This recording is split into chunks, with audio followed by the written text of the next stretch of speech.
Hello, this is Johnny. It's Wednesday, August 30th. We got Labor Day weekend coming up this weekend when you people will be seeing this video. I hope everybody has got some nice plans for Labor Day, and it kind of signifies the end of the summer. Uh, Personally, I had a great summer with a couple of really nice family trips. So I haven't done this for a while because that's where I was. But in any case, today I'd like to talk a little bit about the awful fire on Maui and the destruction of Lahaina and some of the effects of that. First of all, you know, all of us in here in Hawaii, our hearts go out to the people of Lahaina and all of what was lost there. It's just, looking at the videos and so on, it's just kind of indescribable. And there's all kinds of recriminations and finger pointing and all that, but that's not what I want to talk about today. I'd like to talk about some of the effects that are already being felt on this island in the housing market, especially with respect to vacation rentals. Since the fire in Maui, there's been some efforts to relax some of the short-term vacation rental laws. For example, on Oahu, it's already been rescinded, but it was more or less a symbolic attempt to give all the people that didn't have a home, or as many as possible, as a result of the Lahaina Fire, a place to go. And there's been a lot. Whenever anything like this happens in Hawaii, there's a big outpouring of kind of solidarity among all of us who live here in the islands. Efforts both big and small. For example, Jeffrey Bezos, the founder of Amazon, has donated $100 million to those to their efforts to deal with Lahaina. The National Association of Realtors was able to get a $1.5 million grant for the same purpose. So there's a lot of private efforts going in to help those people. And like I said, it was big and small. Here on the Big Island, one morning my wife woke up and told me that the local bike shop where I live was accepting bikes, and what they were going to do was fix them up and then ship them to Lahaina so people would have a way to get around. And it was sort of interesting because it was early in the morning when she read that particular shop. Again, the Bike Works opens at 10.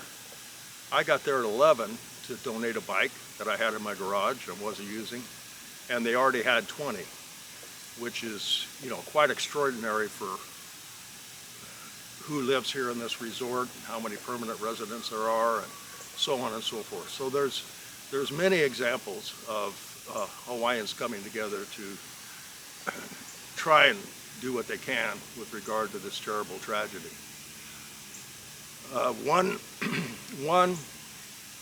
result has been an uptick in vacation rentals here on this island, and you have to assume that as a lot of the vacation rental management companies have told me, that a lot of the people that were scheduled to go to Maui, or at least a certain percentage of them, are coming here instead. And so it's resulted in a real uptick in bookings for the fall season.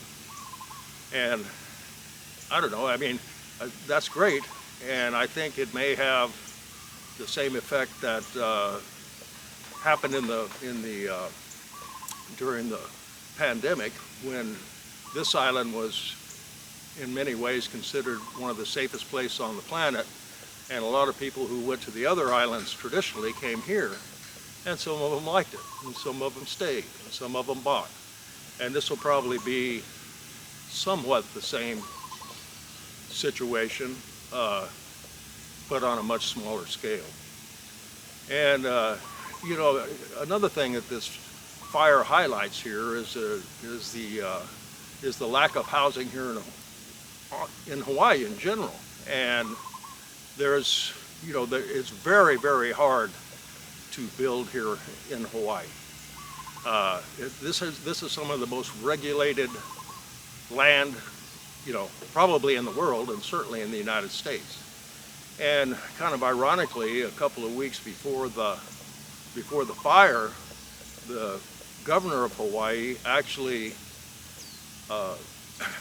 came up with an emergency housing initiative, whereby a lot of the rules and regulations that have to do with development are essentially going to be tossed aside.